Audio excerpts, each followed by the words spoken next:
Chad is a very large and diverse country. The total area is around 1.3 million square kilometers. That is the 21st largest country in the world. To give you a comparison, that is slightly more than 3 times the size of California.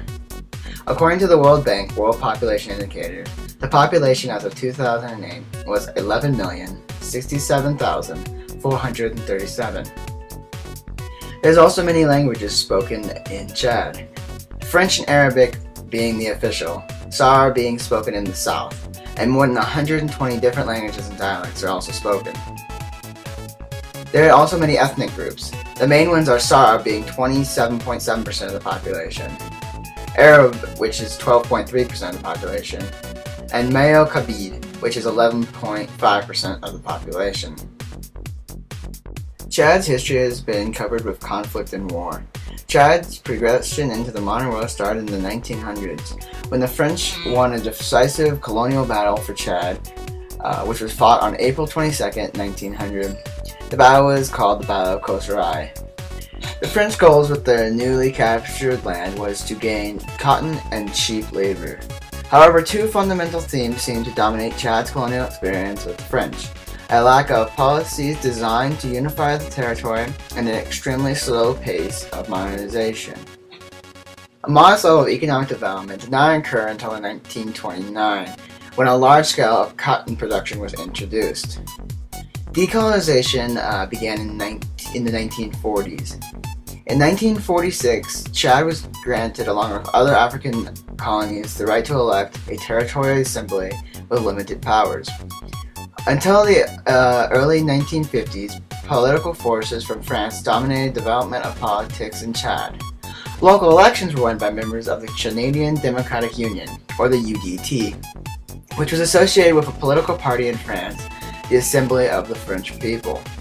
The UDT supported French commercial interests and a group of traditional leaders composed primarily of Muslim and Ruralian nobility. Francois Tobele became very prominent in Chad during this time. His main role was in the Canadian Progressive Party, or the PPT, which opposed the UDT. The PPT's ideas branched from the African Democratic Assembly, or the RDA, an inter-territorial Marxist-oriented party which was considered quite radical at the time. In 1953, the leader of the PPT was Gabriel Liste, and in 1956, the French National Assembly passed Loi Carte, the Enabling Act. This resulted in the greater self-rule of Chad. In the 1957 election, the PPT and the allied parties won 47 of the 65 seats. With this power, Liste was able to form the first African government in Chad. However, Liste's coalition crumbled in the early 1959 because his power was undermined due to his non-African origins. Despite the loss of Liste, Chad gained independence by August of 1960. After independence, a new era began, which was known as the Tombele era, which went from 1960 to 1975. After Liste was lost, Tombele came to power as Chad's first president. Under Chad, Tombele experienced even worse economic conditions. Eventual alienation of the most patient of foreign allies, an increase in ethnic and regional conflict, and weakening of the state of Chad as an instrument to make and implement decisions. In January 1962, he banned all political parties except for his own. The success of Tombele's leadership can be seen when he imposed an additional tax in 1964 under the indirectness of a national loan.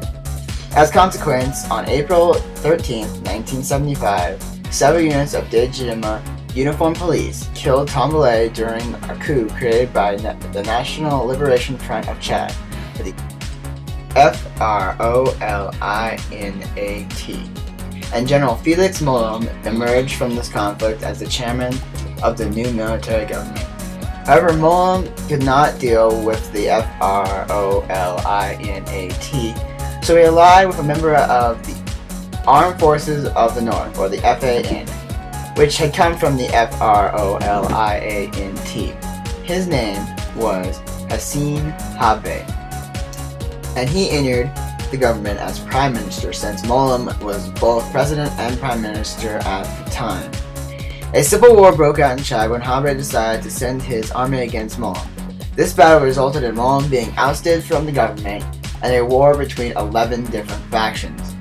In order to stop the violence, conferences were held by the Organization of African Unity, or the OAU. This created in November of 1979 the Transitional Government of National Unity, or the GUNT. It was created with a mandate to govern for 18 months.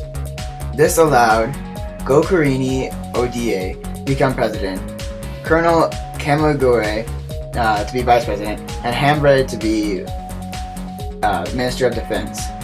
However, once again, Habré was picking fights.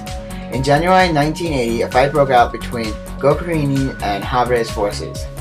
In order to remain in power, Gokurini received help from Libya. Once the fighting had eased, Libya started to withdraw to the Azov Strip.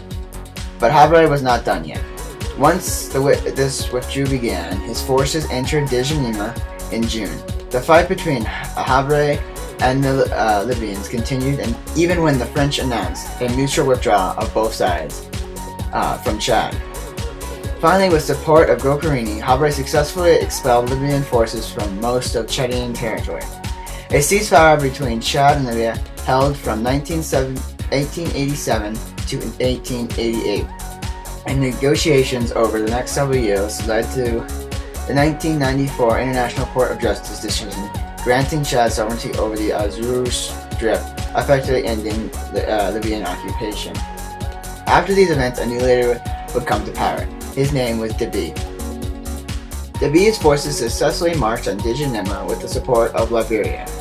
After 3 months of provisional government, the Patriotic Salvation Movement, the MPS, approved a national charter on February 28, 1991.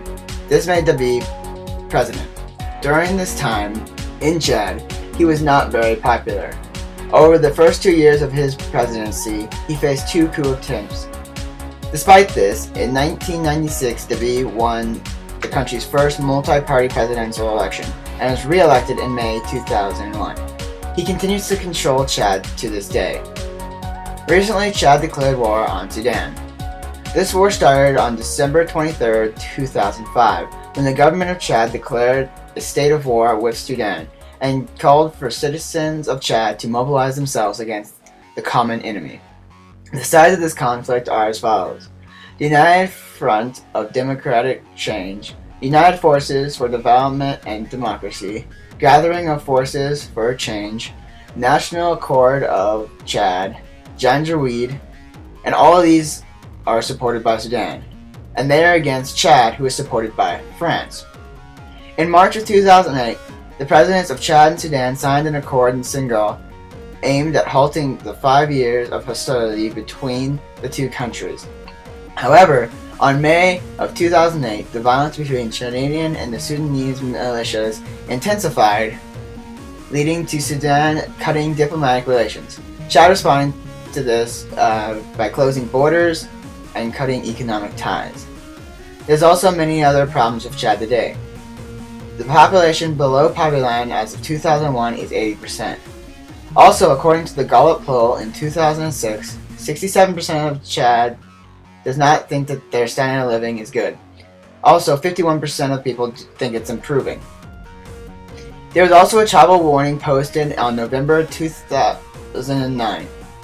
It states, "The Department of State warns U.S. citizens of risks of traveling to Chad and recommends that American citizens avoid all travel to eastern Chad and Chad's Central African Republic border area, due to violent crimes in the area in eastern Chad has escalated in recent weeks, including robbery and carjacking at gunpoint, kidnapping and attempted kidnapping, and murder. The level of violence in each incident has increased significantly. Robbery victims have been beaten and killed. In addition, armed rebel groups continue to threaten the region." In conclusion, Chad was set up to fail. When the French took over in the 1900s, their lack of government policy caused the issues that can be seen today.